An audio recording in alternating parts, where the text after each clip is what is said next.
Scentland, the land of scent.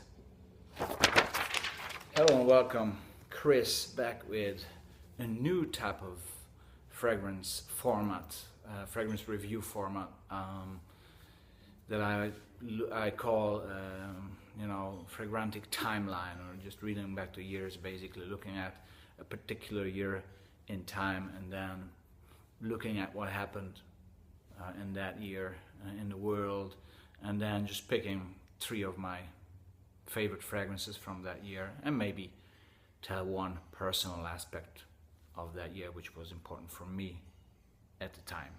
So 1993 is one of my favorite years. This is why I chose it for this very first edition of this Fragrantic timeline. And 93 was, if I look at it from a fragrance point of view, a stunning year. Absolutely stunning. If you compare, and I'm going to give you a few and I'm going to show you a few as well, releases of the year is just unbelievable. But when I think of 1993, I was 21.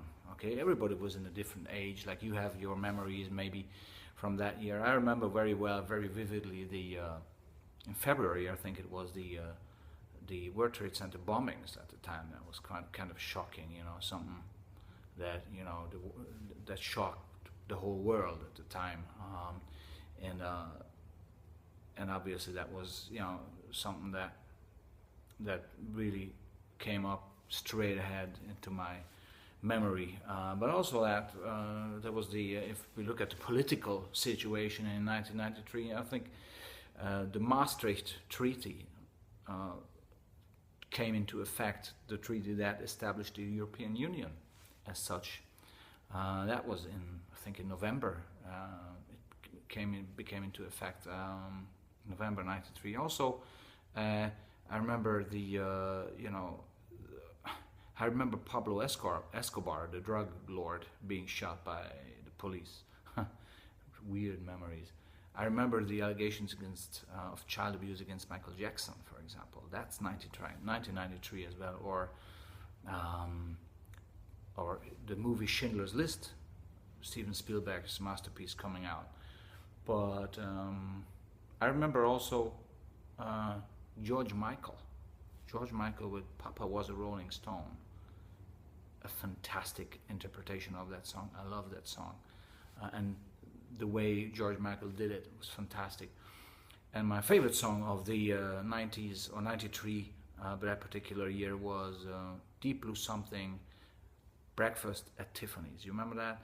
And I said, what about Breakfast at Tiffany's? She said, I think I remember the film. Remember that? That's 1993 for me. But also fragrances. Fragrances that came out in 1993. Basala by Shiseido, Catalyst, Halston, Donna Trussardi, El Paso, Jacques Bogart's Eau Fraiche, Escape by Calvin Klein, Lyra by Alain Delon, female fragrance, right? Egoist Platinum, the masterpiece by Chanel, is just unbelievable stuff. Excess by Paco Rabanne, like all this in 1 year, right? But I have more. Action Trussardi, 1993, a fantastic citrus sports fragrance. Action Sport, actually, that is Action Sport, right? There you have the sport, right? Because Action, the original, came out 3 years earlier.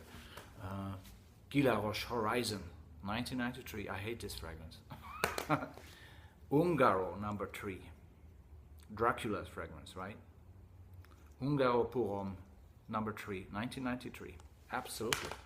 Escada pour Homme, the classy Escada pour Homme, also 1993. So it was a tremendous year for fragrances. But I have my 3 favorite ones from that particular year. And starting off by spot number 3, one of the best, classiest, and most versatile citrus fragrances ever, in my opinion, at least, But I think it truly is, actually. And it stood the test of time, because after, what is it now? It's going to be 25 years later, next year, still going strong. Eau de Rocha Homme. It is a fantastic, natural, classy citrus fragrance for the gentleman, right? This is not a youngster type of citrus fragrance. This is like work, maybe suit and tie citrus fragrance, but also okay for casual occasions for the 25 and above crowd. It definitely is an eternal classic, very versatile. As I say, you can wear it formal and informal occasions. It's just a feel-good, energizing scent without being just only about citrus. This is much more. So Eau de Rocha Homme was one of the shining stars for me of the year of 1993. Fantastic juice, I love this one. Spot number 2 from that particular year is a fragrance that came out in the autumn. I remember I was in Salzburg, Austria, in the autumn of 1993. I remember the shops, and in the window of the shops there was this fantastic brownish, goldish box, and that held a very precious juice from the house of Hugo Boss called Elements. Elements. This is autumn bottled.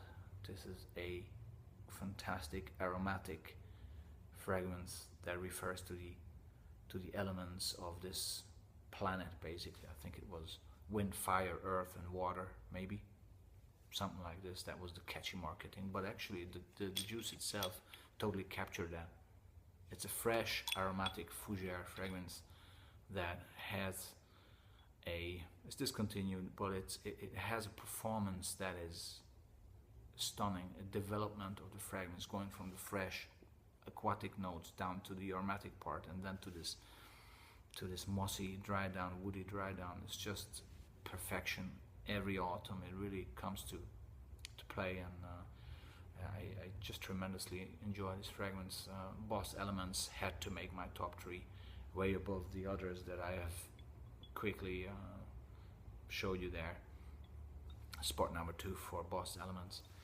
And spot number 1, without any doubt, any shadow of a doubt, one of the best male floral fragrances ever released in 1993 from the house of Givenchy Paris. Insensé. Insensé, that is, as I said, a beautiful floral fragrance. The market never really understood it. It came out, I remember, and had this fantastic yellow box. It was everywhere. It has great basil, mandarin at the beginning, and then the floral aspects of magnolia and maybe iris come in. Then some fir and vetiver, composed in a manner that is just blended to perfection, and with the longevity that is just stunning, and it's an eau de toilette.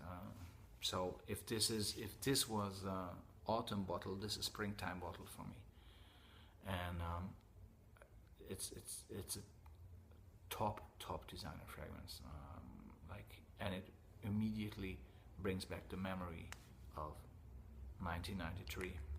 For me, the absolute pinnacle of that year. I know many will say Egoist Platinum was the best of that year. That's a tremendous fragrance as well. It's true.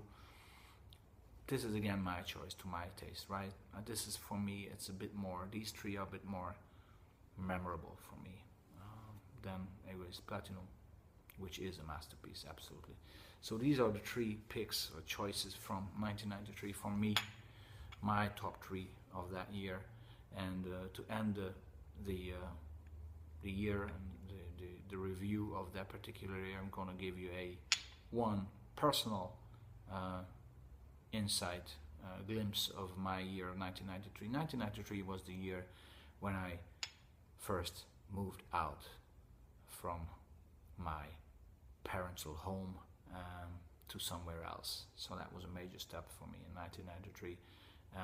The year that I loved from January to December. So that was the year. And see you soon. Next year I'm going to be covering, it will be 1986. So stay tuned for that. And I said, what about breakfast at Tiffany's?